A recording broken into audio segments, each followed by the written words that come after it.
Well, hey, folks, welcome, welcome. Hope you're having a fantastic week so far. Hope it's starting out well for you, right? We get through the weekend and then we have to start it all over again. Oh, man, you know what? Sometimes it works out, sometimes it doesn't. Richard, good morning. Great to have you with us as well as everyone else. Chime in. Let me know who's here. Let's have some fun.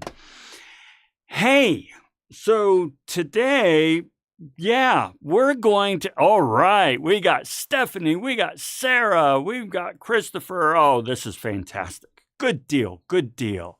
Hey, Alex. Another Christopher. Love it.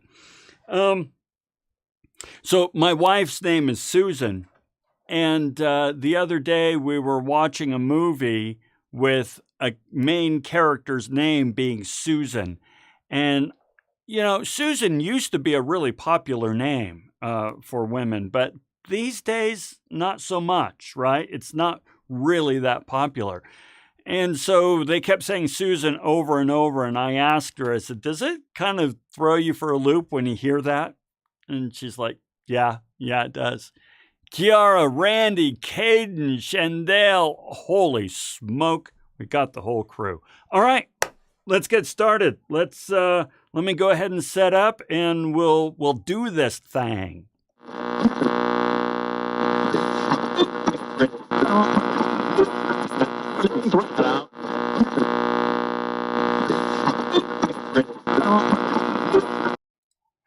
All right. You know what? I'm going to get a highlighter out.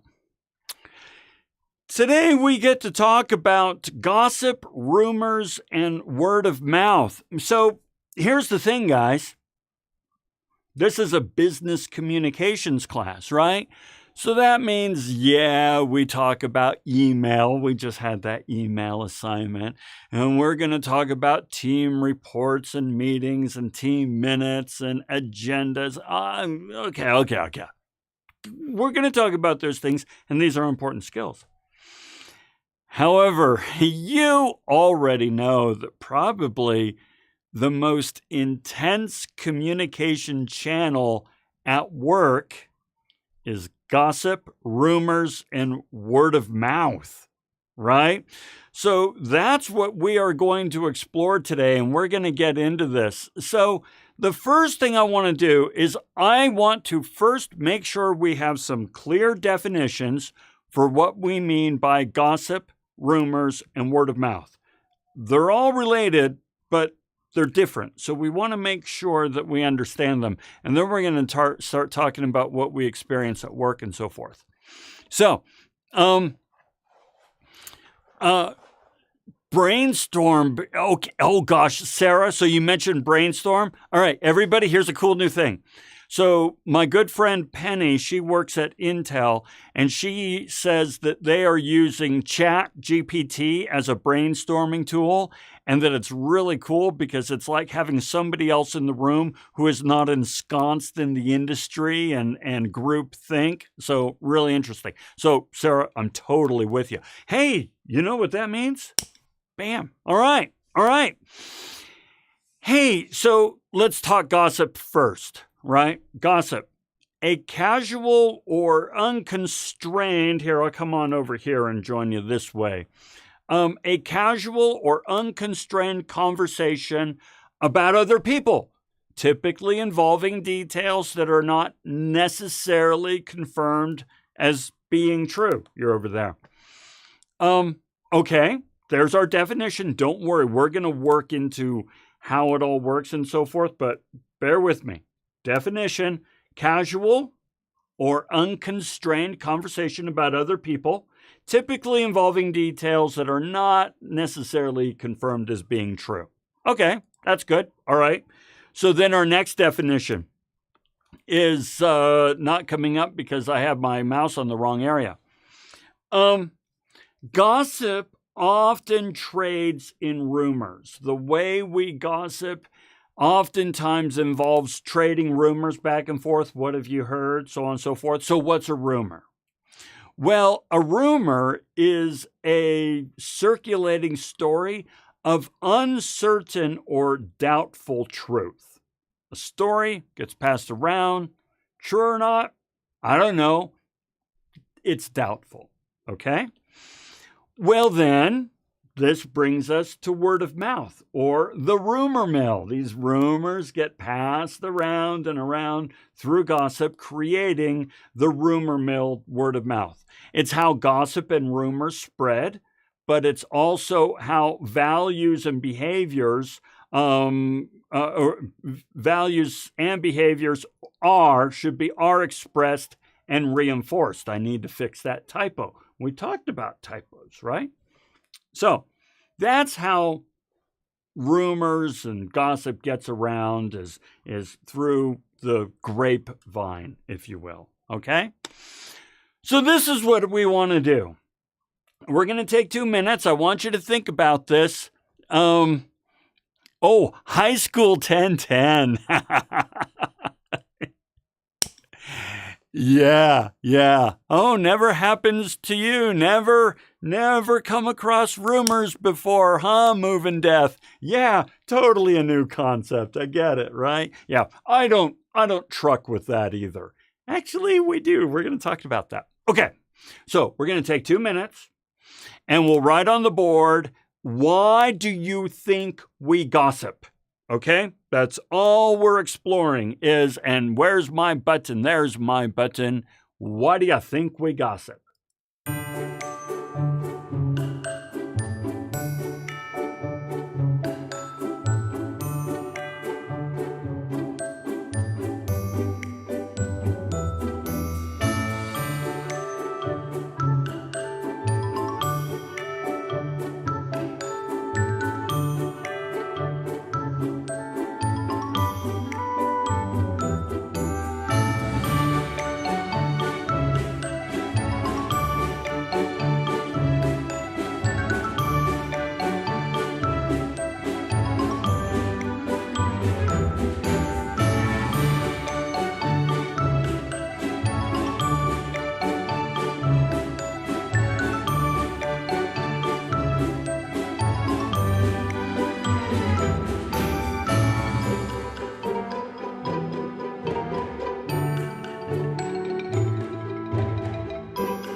Oh, wrong button. We're going to come on over here. We're going to come over here. Guys, so, you know what we're going to do? I mean, we've already gotten, I'm going to just plain take us up to 6, man. I mean, just incredible. So, okay. You guys, you could teach this stuff, but let's explore this. Okay, I just wrote down a whole bunch. I did not capture everything. Comparisons, yes. Superiority complex, oh my gosh. We are going to talk about all of these things. Let me just touch on some that you guys did. Yeah, sometimes we're just bored. You know what? When bored, or it's just a way of shooting the breeze without really committing to much, small talk, it's just a way of connecting, right? Sometimes there's some interesting stuff out there. Nothing else to talk about. It can be thrilling, right? To kind of see what's going on, get the inside scoop, hear what's happening. Oh yeah, right? Self-esteem. This one will come up a lot. Okay, this is going to come up a lot. Care and curious. I want to share with you just a quick story. Because, yeah, sometimes we just care about others. So I grew up in a very, very small family. It was just my father and my brother. That's it, right? And my father and my brother and I, we never did anything together. We didn't hang out. So I grew up very much as an individual, okay? And I never gossiped about anything. I didn't even have much to gossip about, and I didn't have family, all right? So I meet my wife, and we've been married now for 35 years. And she comes from a huge, ginormous family. And she says, and they're talking about family all the time. They are talking about family all the time. And I'm really uncomfortable because this is gossip. These are rumors. And it really takes time for me to understand something that was hidden from me. They care about each other. They care. They want to be informed of who's doing what and how things are going and all that sort of stuff. There was nothing malicious about all the gossip. It was a way of them expressing care and being curious about what's going on. Hey, a couple other things that you guys pointed out. Drink beer and know things. Yes, we're going to see that here in the lecture material. Sometimes we just really like being the person in the know, all right? And yes, it helps build teams. We're going to see this, okay? What's really kind of cool is that you guys intuitively know what is there. My job is not to show you, help you understand what you already know. That's one of the things that I view my job. You already know everything we're going to talk about. My job is to help you understand what you already know. Hey, some of you have also mentioned the need to vent and express frustration and so forth. Absolutely. Absolutely. So, well done. There's the guy behind the curtain. All right. So, let's play with this a little bit. All right. By superiority complex. Yeah. Let's see. I think teachers are probably some of the worst gossipers. Hey, by the way, on that, and I shared this with you before, but I'm going to say it again. I have a rule. I never badmouth students to other teachers, and I never badmouth teachers to other students. The fact of the matter is we're all on our own journey, and not every student is perfect for every teacher, and not every teacher is perfect for every student. Nevertheless, when it comes time for you guys to register for next semester, let me know who you're looking at, and I can help guide you in terms of who I think would work best for you and your learning style, and who I think you could connect with. I'll never tell you, don't take a class from this person, they're awful, but I can help guide. Okay, let's keep going. All righty, so let's look at this, and I've got to push the right button. Okay. Hey, truth of the matter, guys, is somebody says, speak for yourself. I love to gossip. We all love to gossip. Oh my gosh, we love to gossip. But now here's the thing. We tend to assume that gossip is bad, but gossip is good too. It's actually really good. That's a key takeaway I want you to take away today, is that gossip is good, and we're going to talk through that. We gossip up to 52 minutes a day, and not as toxic as we sound. 60% of the time we spend in communication with other people involves some form of gossip about social relationships and experiences. So, for example, I shared with you my story about my wife and her family and how close they are. I also shared with you a story about how Penny, my friend, uses ChatGPT to brainstorm at Intel Corporation. That both counts as gossip. That both counts as gossip. I see other things coming along, so I'm clicking more light bulbs. So I'm already gossiping, but notice I'm using it in a way to help instruct and educate, right? And to illuminate and to explain what my experiences have been. Okay, so first of all, gossip serves a very, very important function, one called social grooming. Social grooming, it creates and maintains social bonds, allowing us to form larger groups.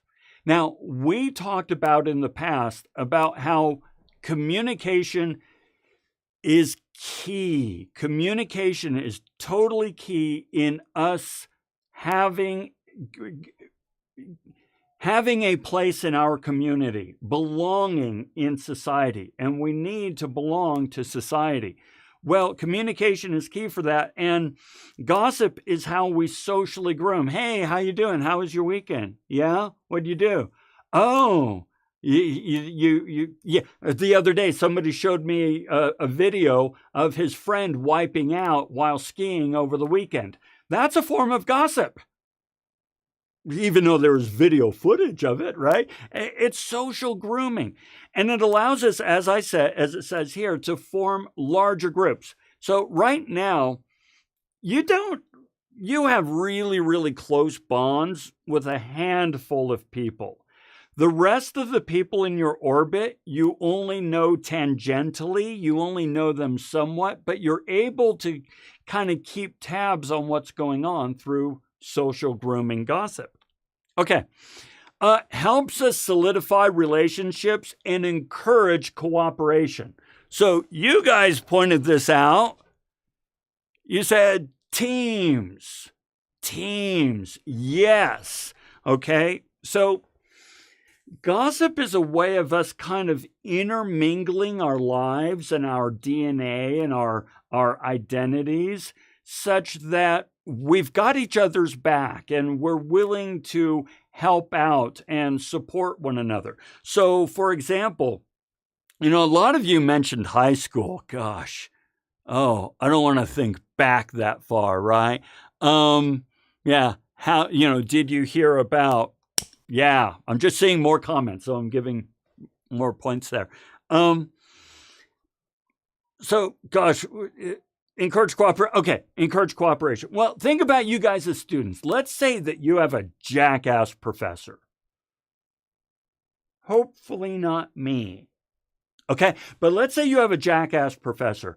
And so all you students get together and you kind of say, hey, we're going to share notes. We're going to set up a Google Doc where we can type in notes together. So we're sharing them and we're going to, do this, this, and this. And then we're going to write some horrid reviews in Rate My Professor and so on and so forth and all that, right?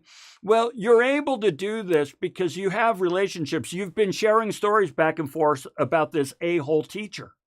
Sharing stories back, oh, he did this to me, she did this to me, and I wrote this email and this was their reply. Can you believe it? That's gossip. But it allows you to come together as a team and say, we need to do something about this. Okay. You also communicate reputation. This is really important. So important in establishing and communicating an individual's reputation. So a good system for monitoring reputation can in turn foster cooperation. So it's the whole, you've got each other's back. So take Rate My Professor for a moment, which I like. I like this service. I think it's a valid service, okay? It's gossip, but it's good because it's pro-social gossip, sharing information about others to protect the recipient from antisocial exploitation. So don't take a class from this teacher. They never turn in grades and you never have any idea where you're standing. Definitely take a class from this teacher because they offer a lot of extra credit and are really flexible with due dates and things like that. And that way you can help each other out along your journey of college, high school, workplace, things like that. So it really serves an important function. Google reviews. We're actually going to talk about reviews here in a minute. Yeah, I don't like drama, but high school drama, yeah, that annoys me. Ain't that the truth? Oh, yeah. Yeah. Gosh. 60%? I don't believe that. My team gossips at least 95%. Someday, and if you remember, take a note. Take a note real quick. At the end of class, after I say we're dismissed, stick around. If you want, you can stick around for a moment and I'll tell you a high school story, okay, from my high school. All right. Okay, let's keep going. Okay, so now here's the thing. Let's talk about reviews for a moment. Let's talk about reviews. Here's a funny, I gotta get out of the way. All right. Here's a funny darn thing. All right, I will talk about the science behind it in a moment. But we really trust reviews. For the most part, we trust ratings and reviews from complete strangers. We don't know these people. Why? Why do we trust these ratings and reviews when they're from complete strangers? So let's play with this for a couple minutes.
Okay, these are so good. Here, let's come back over here and oh, there you are. We're gonna read through some of these. Are so freaking good. Okay, by the way. Oh, and I'm doing the wrong thing again. Hopefully everything's okay. Yeah, I'm still there. You know, if I push the buttons in the wrong way, and so if I push the buttons in the wrong way, it does funky things over in my system. But man, we're there all the way.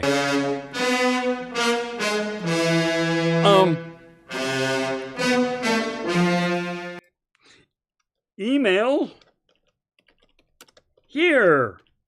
So remember, I'm gonna spell it properly. Not that it matters. Email here. Remember, send me an email. Say you're here. All right, let's go through these. These are so good. All right. Let's see, because it's the best information we have to go off of, right? Yeah. Comes down to experience. A lot of people want a positive experience. They want to hear that other people have had a positive experience. I don't trust reviews unless they're positive. Too many people just like to complain. That's what I kind of feel. There's a rule of thumb. I don't have data to support this. That's why I call it a rule of thumb.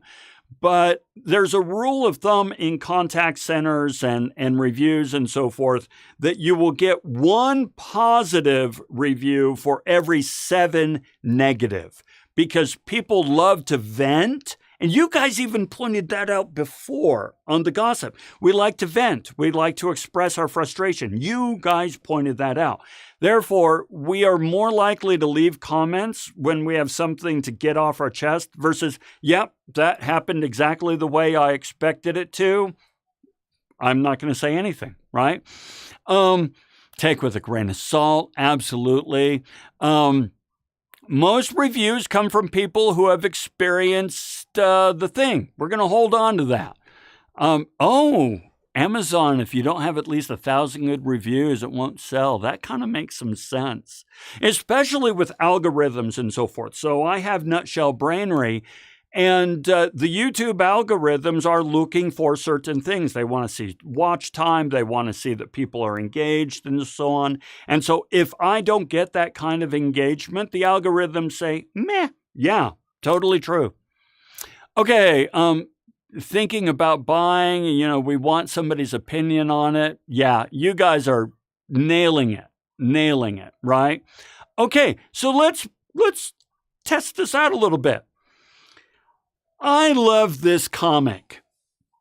This comic here, I'll pull it up here so that, no, we don't want to do that. That's definitely the wrong button. I'm going to pull it up here so that you can see it a little bit better. On the internet, nobody knows you're a dog, okay? I really like that because,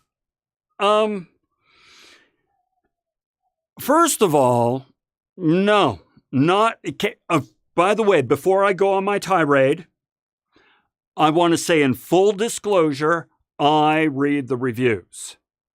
So even though I am about to tell you a whole bunch of information that says reviews are for the most part bogus, that doesn't change the fact that I go off of reviews quite often. Okay. So here's the thing. No, not everybody who has posted a review has used the thing. Not everybody is legit. Now, we'll come back to that in a moment, but let's first explain what I mean by not everybody.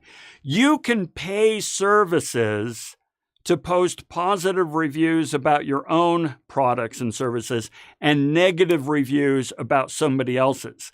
Now, in Amazon, you start to notice this little check mark that says confirmed purchaser.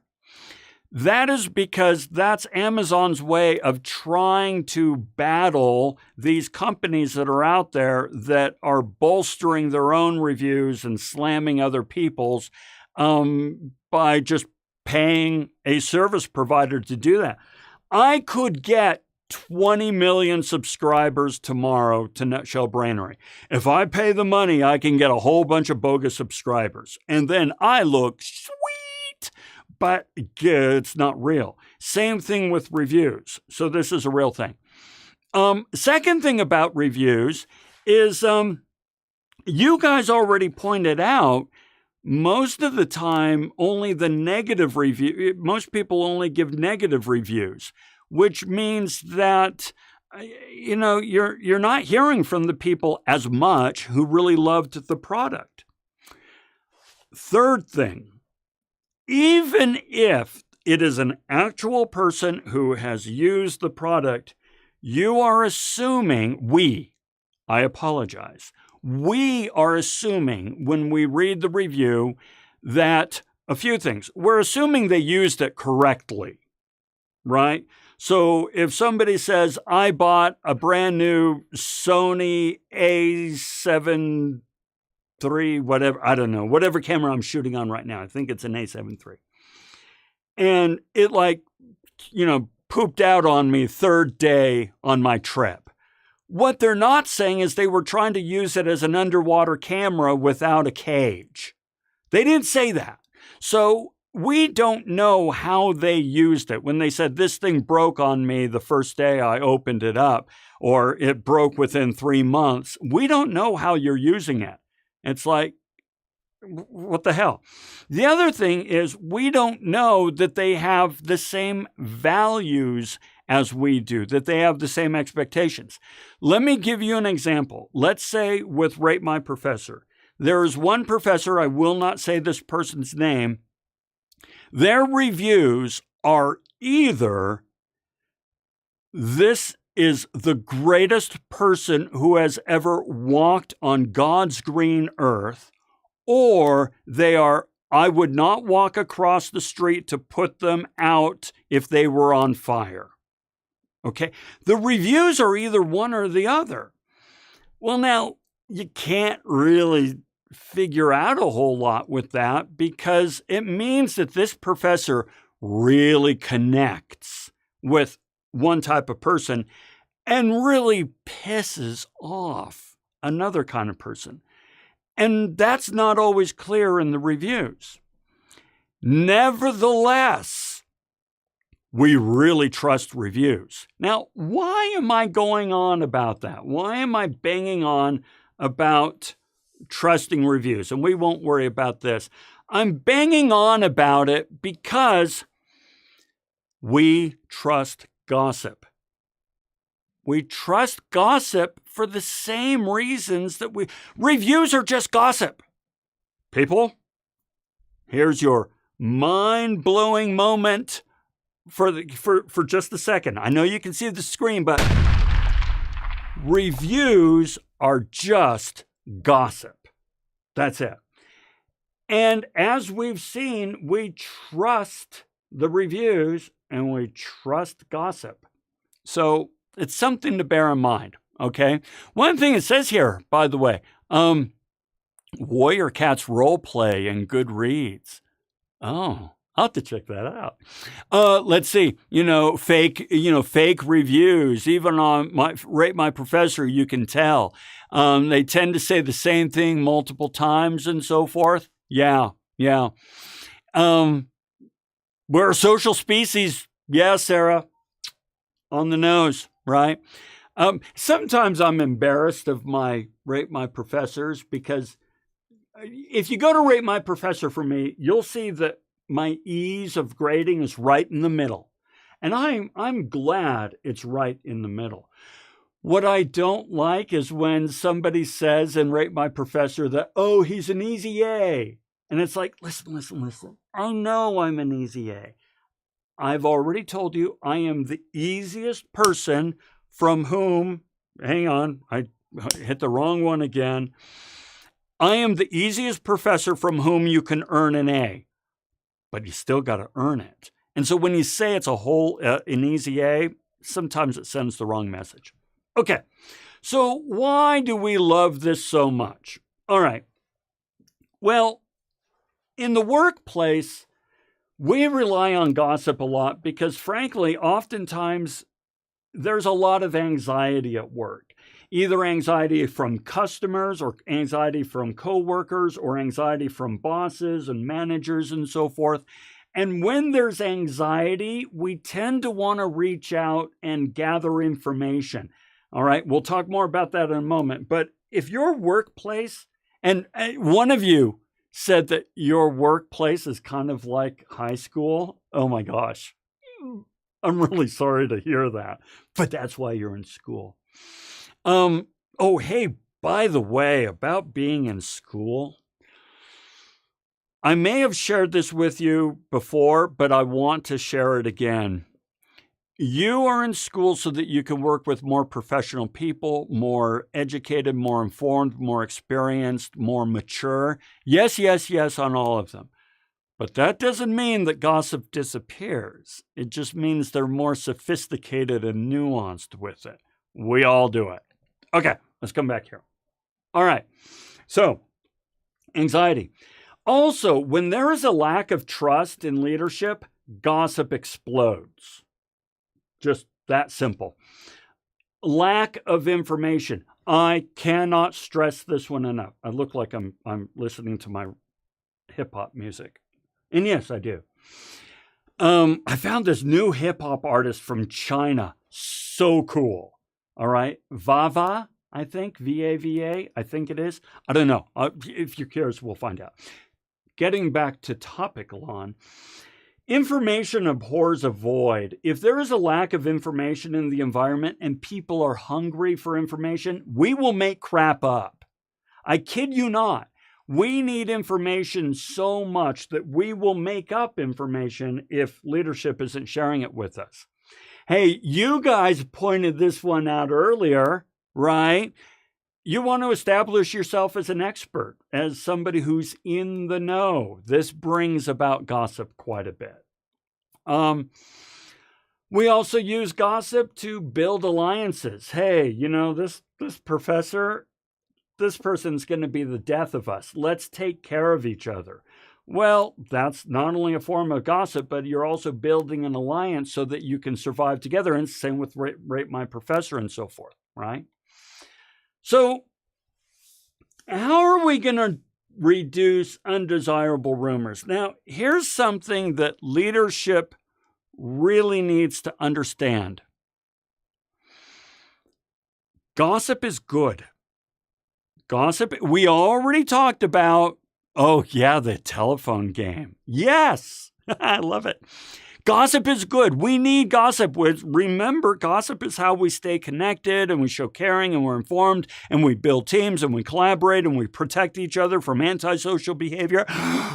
Gossip is good. So if a manager ever says to you, we need to eradicate all gossip and rumors, they're going the wrong direction, okay? Let's talk about how, remember, this is a business communication class. How can we use the rumor mill as a communication channel? You've got email, you've got video, you've got live streams, you've got, meetings. What about the rumor mill? It's a communication channel. And because we trust it, it's a highly effective communication channel. How can we do this? Well, first of all, make sure that your employees in your organization understand that you're not working in a vacuum. There is a scheduled timetable of when you will get more information, so you do not need to make up rumors. I will tell you another story, which once again constitutes rumor because it involves Penny. Penny is at Intel Corporation. Intel is going through layoffs.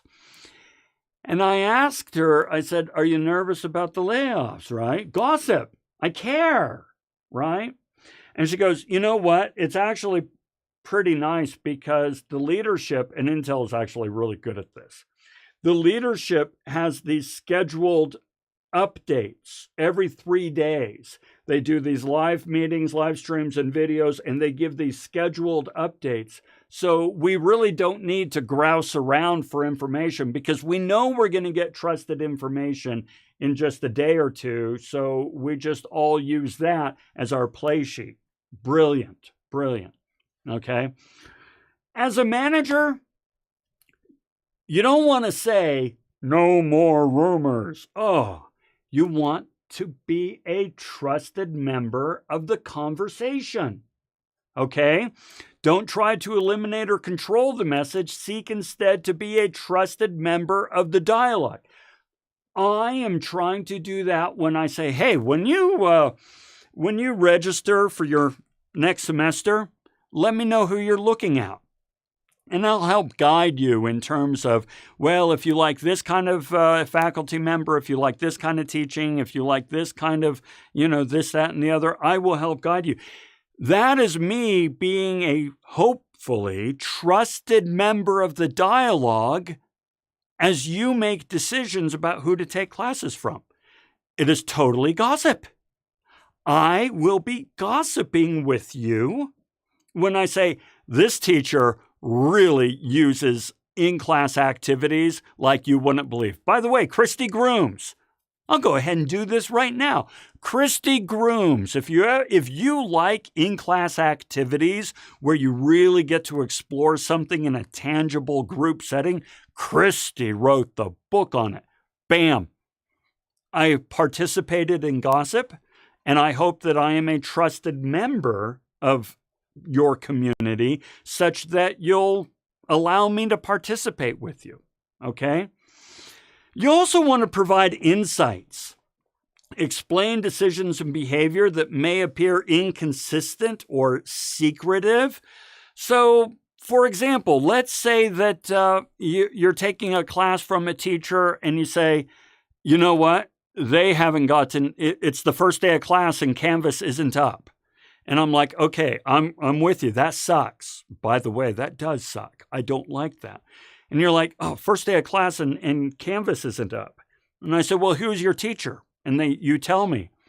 And I go, okay. First of all, I can tell you that is an adjunct teacher. And frankly, we oftentimes don't hire the adjunct until like the day before class. And so this poor schmuck 4 hours ago didn't even know they had this class. And so now they are working like a son of a gun to help get it up. But I will reach out and I'll see what I can do to help get it up and so forth. But now I have provided some insights in which you can then say, okay, I now understand why the class may not be up. I'm not happy about it, and you're not fixing it, but I at least have some understanding of why that's the case, and I can exercise just a modicum more patience. You want to do that as a leader, as a manager, okay? You also want to show all sides. Emphasize both the upsides and downsides. You know, somebody the other day came to me and said, hey, listen, I missed this assignment. Is it better for me to use my late pass or to do some extra credit? And I said, here are the options. You know, this is what you have to consider and so forth, showing all sides. Showing all sides possible to say, oh, somebody was saying, hey, should I sign up for this class instead of this class? And it's like, okay, let's look at the pros and cons of it. And you guys already pointed this out. Remember, all I'm doing is helping you understand what you already know. If you look at both sides, that shows that you are unbiased and interested in helping the person make the best decision for them. Whereas you know that when you read a negative review or hear negative gossip or hear a positive review or positive gossip, it's suspect because it feels biased. As a leader, when you come across as unbiased and show both sides, you will be better trusted. Okay. Openly discuss fears. Sometimes leadership gets it into their mind that we need to tell everybody, don't worry, everything's fine, don't worry. No, they're not stupid. And furthermore, everybody has a right to feel what they feel, okay? I may not agree with what you're feeling, but I totally agree with your right to feel what you feel. And when you say, I feel fearful, you don't say, oh, don't worry. You shouldn't fearful. I need to find a better word. You got to say, I understand. I get that, right? So, for example, when somebody comes to me and says, I'm really concerned about my GPA, what I want to say is, GPA doesn't matter. Trust me, GPA doesn't matter. All right? It doesn't matter. Now, yes, there are some cases in which GPA matters. If you want to get into a specific program or go on to a different, or you want to get a scholarship and so forth, there are some scholarships and some programs that require certain GPA, in which case it does matter. But the truth is, we've been indoctrinated on GPA. So instead of me saying, seriously sweat way too much over GPA, you sweat way too much over your GPA, Shane. Okay, you really do. Because our educational system, the bastards, they have banged into your head that this number will rule your future. It won't. Anyway, that's not what I'm going to say because that's me saying don't have fears. I want to say, hey, listen, I totally get worrying about GPA. This is kind of a metric that you have to measure your success in the program, and you want to do well in the program. And we have created this metric by which you can evaluate your progress. And yeah, sometimes you want to get into a program or a scholarship and you need that GPA. Frankly, I feel that we worry about GPA too much. And I want to help you shed some of that anxiety But let's talk about how we can raise your GPA so while you're shedding anxiety, you're also bringing your numbers up. That is me openly discussing fears, okay? Yeah. Hey, C's get degrees. Oh, yeah, baby. C's get degrees. Just so you know, 2 point. That was my GPA on my bachelor's degree. Now, yes, my master's was higher and my PhD was higher, but notice I said master's and PhD. I still went on, right? So it's okay. All right, let's keep going. You guys are being so patient. I keep going off on these tangents. You're awesome. There we go. We don't have to worry about Lon's weird-ass tangents anymore. He's taking care of us there. So with that in mind, let's come back over here. And let's see what we got a couple more comments here. No employer will ever... Okay, this is true, by the way. What Randy is saying, everyone, I want you to embrace. No employer will ever ask what your GPA was. All they want to know is, did you graduate? Not only do they not care about your GPA, with few exceptions, they don't even care what your degree was. So, for example, I've had students come to me and say, should I major in business management or business administration? And truth of the matter is, no one knows the difference between those two. No one knows the difference. I even challenge people like me who should know the difference to even explain the difference. Some people say, should I get a Bachelor of Science, BS, or a Bachelor of Arts, BA? Doesn't matter. Bachelor's. Doesn't matter. Okay? So, yeah. Okay, Sarah? Yeah. Your own shaky GPA, don't sweat it. Don't sweat it. Yeah. Computer science and information system. Yes, computer science and information systems is very much similar. Here's the thing, and just to talk about this for half a moment. If you know very specifically what you want to do as a career, like you have this vision for where you want to take a career, you can choose a major that will help guide you to that career. Great. If you're like many of us, including me, and you're like, I don't really know what I want to do yet. I just know that I like business, so I guess I'll major in business, or I like finance, so I guess I'll major in finance. Then it doesn't matter at all what you major in. It really doesn't. Employers will pick up anyone who shows the skills and the aptitude. All right? Anyone who shows the skills and aptitude. Bachelor of Arts make it sound like language. Yeah. Do the BS. So sometimes it's not really a choice. So Bachelor of Arts is if you're like majoring in the humanities and so forth. So for example, my major was journalism. And so that's a Bachelor of Arts. So it was a BA. Whereas my wife majored in radiological sciences, which is a BS and then an MS, a master's, right? So MA, BA, or BS and so forth, MS. It doesn't really matter, though. Doesn't matter. Again, unless you know exactly where you're going. Okay? Yeah, language classes. Okay, so we're all done. Congratulations. Send me an email. Say you were here. You guys maxed out the points again. Don't think lightly of yourself for that, by the way. Most classes in the past have not maxed out the points. So you need to, after this, look in the mirror and say, I'm sort of kind of awesome. You need to look in the mirror and say, you're sort of kind of awesome. Because, no, maxing out the points is no little thing. Okay, I'm going to tell my high school story. And then, but as I do, if you have any questions, ask the questions. If not, thank you very much for joining me. It was fantastic. Class dismissed.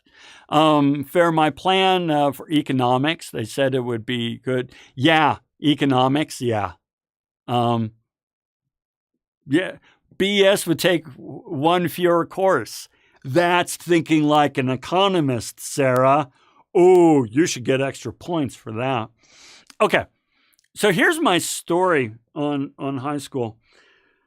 So, my school career is kind of weird. So, I'm not making any of this up.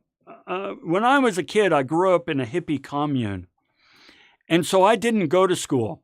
I completely skipped first and second grade. Instead, I went to this hippie school that really didn't teach anything at all except how to hug trees. So I'm a really, really, really good tree hugger. But then my parents one day woke up and said, our kid might suffer a little bit if all he does is learn to hug trees. So they put me in a real school in third grade. I'm in third grade, and I'm not making this up. I do not know how to spell my name in third grade. Okay. So one time a teacher, first day of class, saying, okay, what's your name, Lon? She goes, you need to put your first and last name. And I said, well, I don't know how to spell my last name. And she says, you're in the third grade and you don't know how to spell your last name? And I, yes, ma'am. She goes, well, what is it? And I said, SCHIFFBAUER. Well, she wrote down SCHIFFBAUER. And for like 3 months, that's how I spelled it, until my mother one day looked at it and said, you know, that's not how you spell your name. So, yeah, thanks, teach. So in any case, so I'm not a great student because I'm not sure what's going on. Well, then come high school, which is what this story is about, and I moved to France and England, and I'm just kind of tooling around doing my thing because screw the man. And so I go off I spend my junior year of high school in France, and I go to a French high school. And évidemment, tout le monde parle français, l'église en France, donc les cours, c'est tout en français. Mais there's a problem.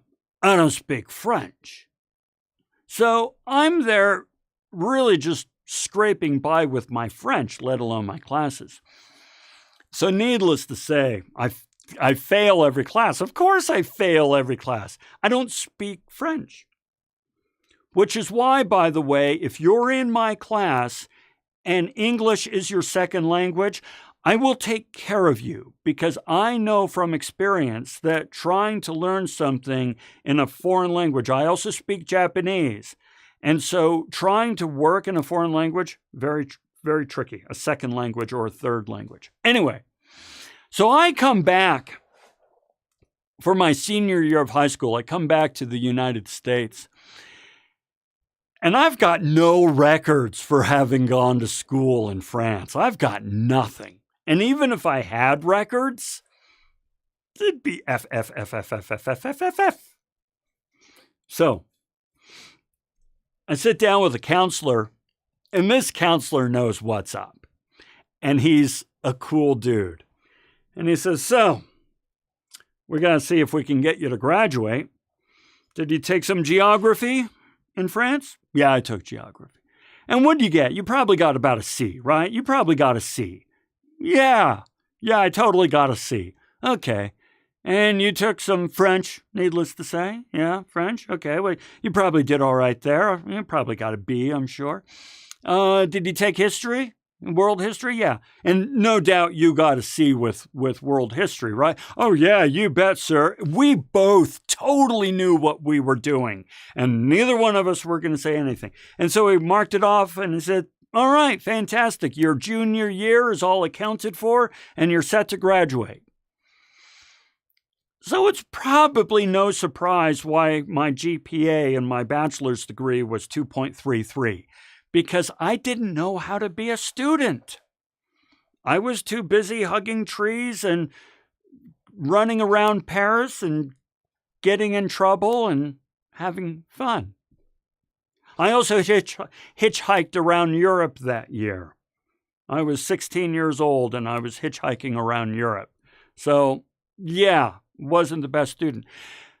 Nevertheless, I love school. I love teaching. I went on to get a master's and a PhD and an SPHR certification. So don't let a bad semester or a bad grade throw you off. Your GPA is going to take good care of you. So there's my story. There's my story. Thanks for sticking around for it. Everyone, thank you very much. If you have any questions, I'm going to hang out for a bit and answer anything I can. Otherwise, you are all set. And we will see you again on next week on Tuesday. This week, I will be putting together teams. Yes, I ate horse meat, Moving Death. It's so good. Horse meat, cheval. Oh my gosh, it's so delicious.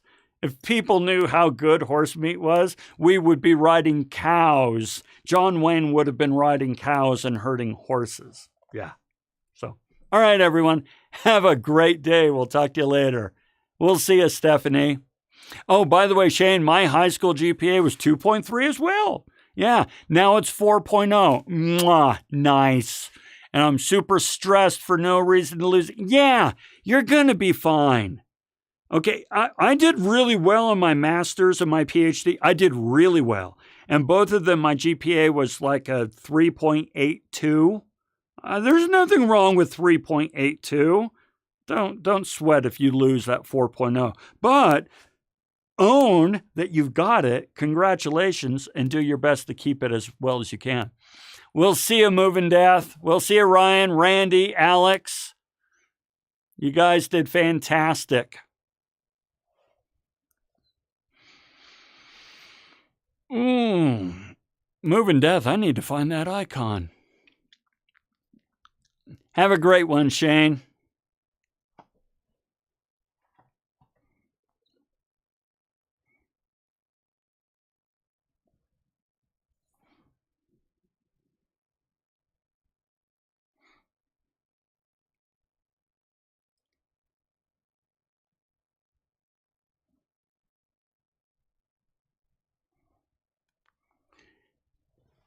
Any questions? There's still a couple of people here, so I'm going to hang out so long as there's some folks here. But, oh, now we're dropping off.